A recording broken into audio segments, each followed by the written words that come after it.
It can be said that the game of Acquire has some luck in it, but there's no question that skillful play will help you to win a lot more games.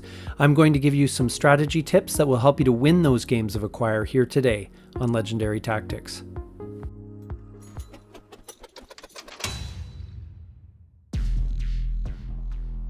Acquire is, on the surface, a simple game of finance where the strategy initially seems straightforward, but there's a lot of subtlety to it, as you will see. This strategy guide draws a lot from an article in Volume 26, Number 3 of the General Magazine by Richard Berthold and Lawrence Waldman, so I wanted to give them some credit here.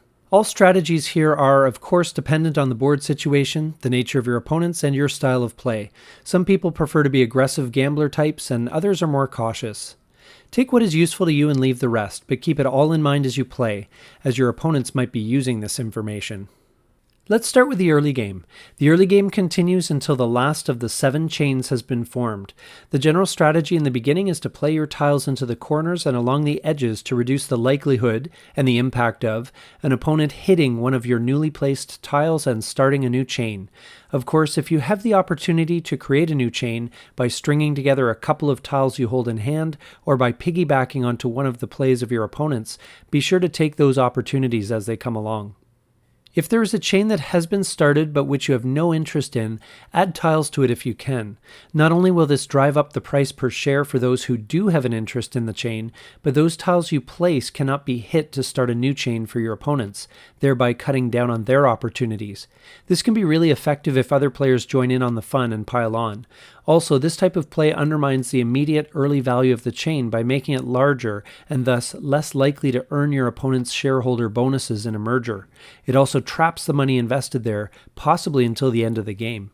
If you must play an open tile, that is, one not connected to an existing chain or along a board edge, then play one that lies near a chain you already control, so that if it is hit, merger possibilities open up for you.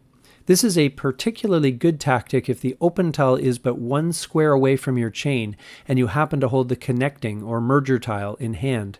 Should an opponent start a new chain based on the tile that you have just played, you can immediately merge your existing chain into it for a tidy profit.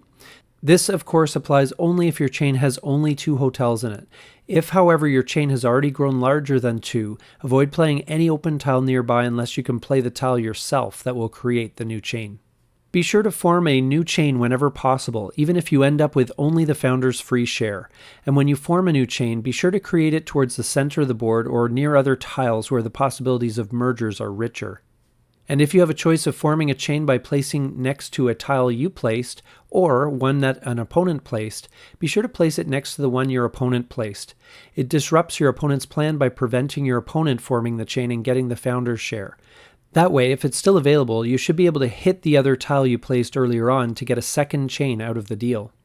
If you can guarantee the quick merger of a chain you are starting, then pick one of the expensive chains, Imperial or Continental.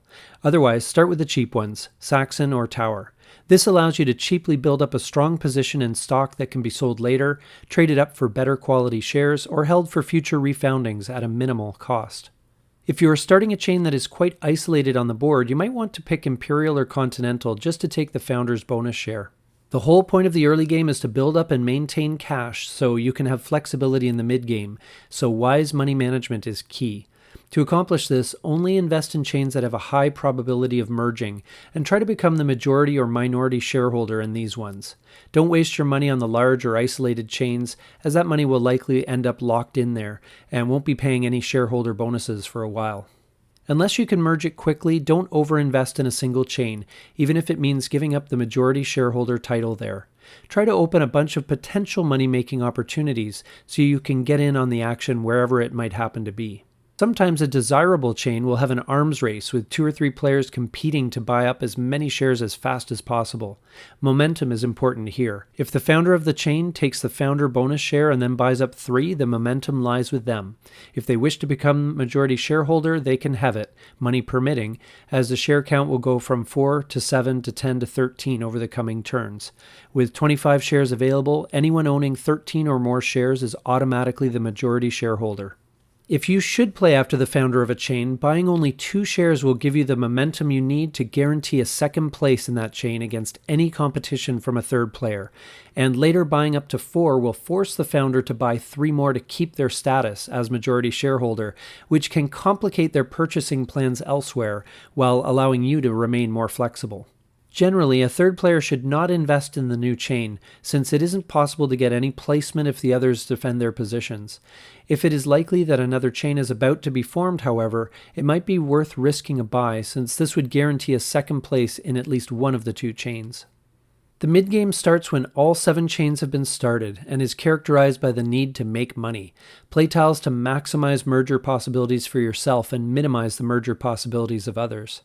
Play tiles to grow the chains controlled by others, especially if it moves them closer to chains that you dominate.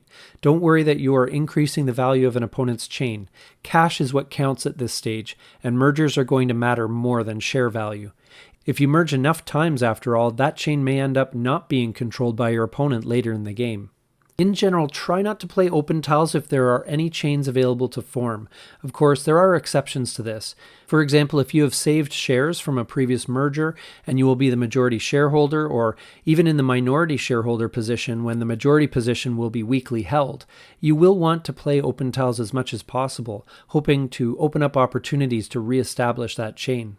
However, if you observe your opponents saving shares, play to absorb any open tiles into an existing chain to limit their options to re-establish their desired chain. This is known as killing the open tiles. Even if all chains are currently in play, keep in mind that any open tile you lay can be the foundation of a future chain, so plan accordingly as best you can. When starting a chain, look at these priorities when establishing them. Number 1, establish them near chains you control. Number 2, near other large chains. And number 3, near the center of the board. Don't establish a chain you aren't able to defend. The free founder's share is not worth it if it hands an opponent a majority interest in the new chain and a potentially useful shareholder's bonus. However, like many rules, there are times to break it. For example, if the new chain would be off in a corner somewhere and likely isolated for a while, or if your opponents have no money to compete with you in a share-buying arms race, you might consider starting the new chain and seeing how things go.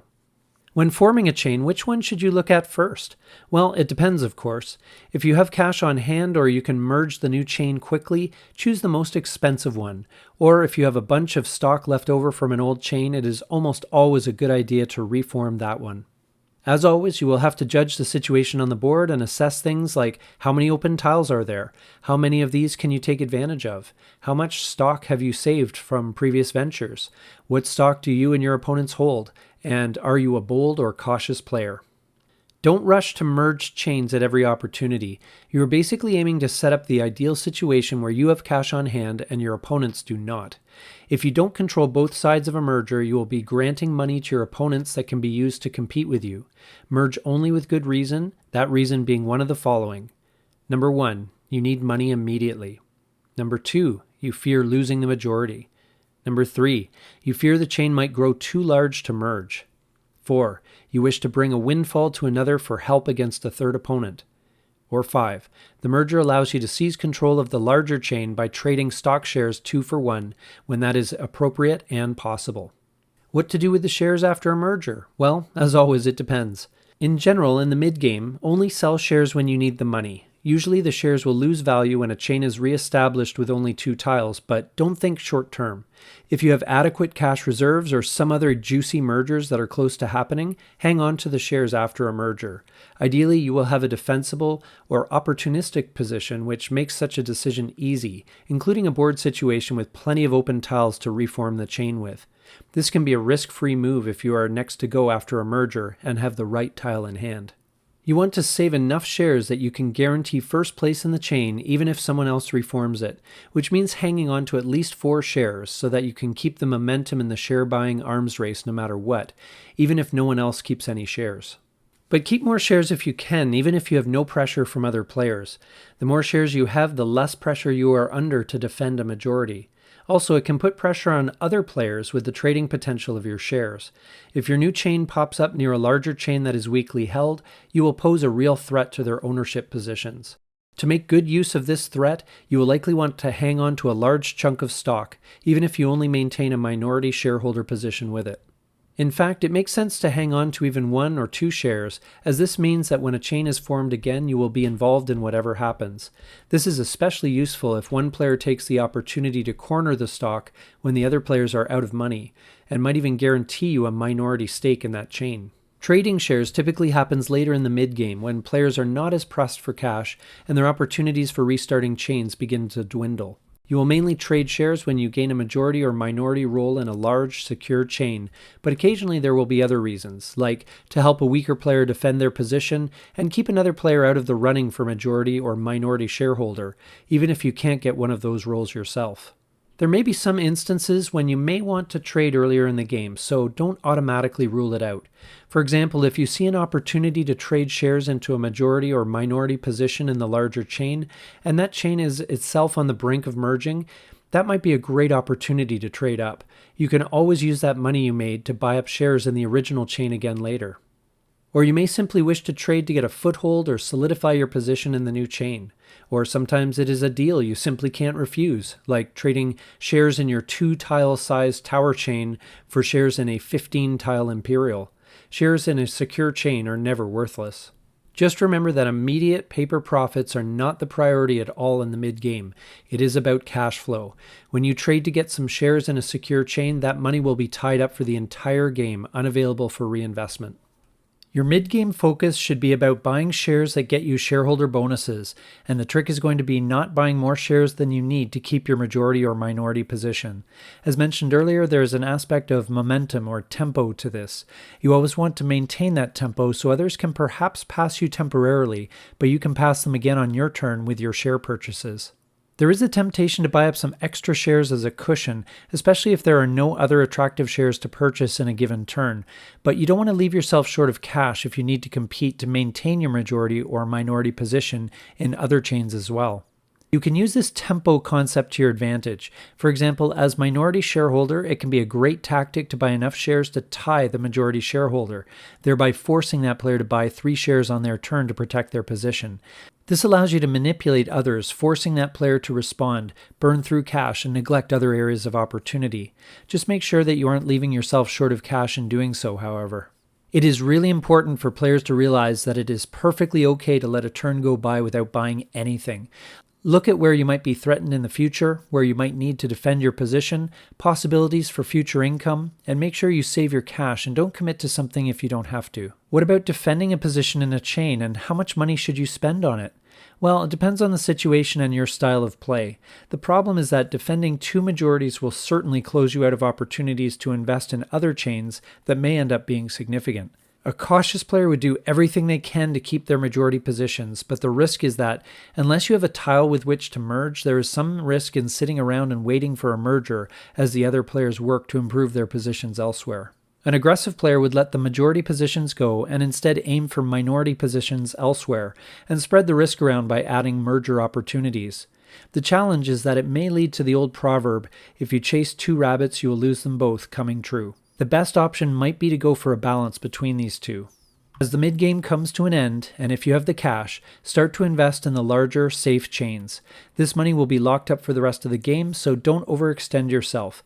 Consider first the chains where you already have a position, but don't be limited by that. And always keep in mind pending merger opportunities that will allow either yourself or an opponent to trade for the higher value shares. Buy extra shares in the secure chain to protect yourself against this merge and trade threat, and pay attention to the player order and how shares will be disposed of in the case of one of those mergers. There may only be a few shares available in the larger chains, and so the trading won't change things as much as they might. It might make sense just to buy up those shares and take them off the table. The end game begins when very few or no chains can be started, and the board rapidly begins to fill up with tiles that push one chain towards 41 or more tiles, or fill in the gaps between the safe chains on the board until there are no tiles left to be played. It will consist mostly of players vying for position in the safe chains, calculating who likely holds what position in each chain. Play conservatively and block your opponents from forming new chains if you can, unless you are behind, in which case you will play all the open tiles you have and hope for the best. Starting a new chain is always a great idea, especially if you would otherwise be sitting on a bunch of worthless shares. But make sure it is worth your time. Don't stress about starting and getting a majority position in a new tower chain if it costs you a better position in Continental, for example. And finally, play tiles to enlarge the chains you control to add as much value as you can before the end of the game. Time the end game so that you end up with the last share purchase if you can. You might be able to steal control of a chain without having to worry about your opponent's response at all, regardless of tempo. We hope this strategy guide will help you to win more games of Acquire. Thanks so much for watching. If you got some value from it, please take a moment to like, comment, and subscribe down below. This is Legendary Tactics.